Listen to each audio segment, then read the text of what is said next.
Okay, this is our garage overhead panel door, and we can see that the first panel is bent. It doesn't close real good. You know, I mean, all of them are straight. It gets to this bottom one is kind of crooked. Okay, we have spring tension notices on the inside corners of the door. We have a warning notice posted on the door. We have pull handles inside of the door. The manual door lock has not been decommissioned, so you can close this door, lock it, forget about it, push the button, open the door, and bend your door up. Okay, when this home was built, okay, this light bulb should have a protective cover around it. It wasn't required when it was built.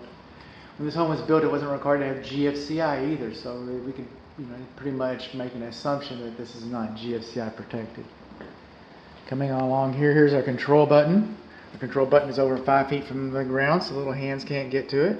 Now we should have a warning notice posted right here.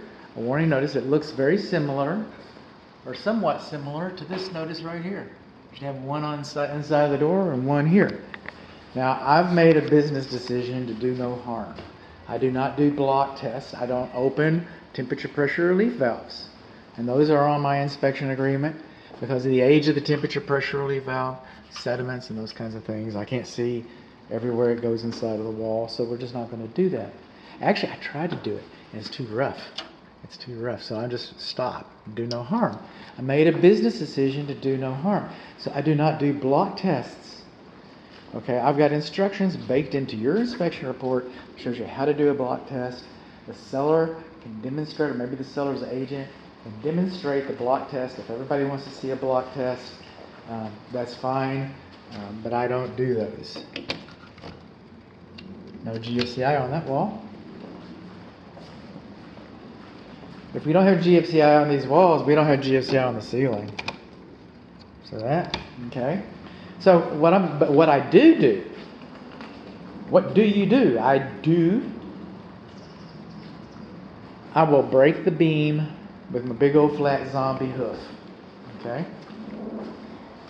It's gonna take me a while to dance over there because one foot's larger than the other one. But I just come on across here, across the tundra. I break the beam, and we know that the GFCI works. We do know that it, we just don't know how it's adjusted. And one of our courtesy luminaries doesn't seem to be operating. So what do we learn? We learned we don't have a warning notice here. We learned that the staples were attached to the wall without insulated staples. The control wires were attached to the wall without insulated staples. We learned that one of our courtesy lights doesn't work. We learned that our manual door lock has not been decommissioned. You know what else we haven't learned? Let's see how the door is adjustment.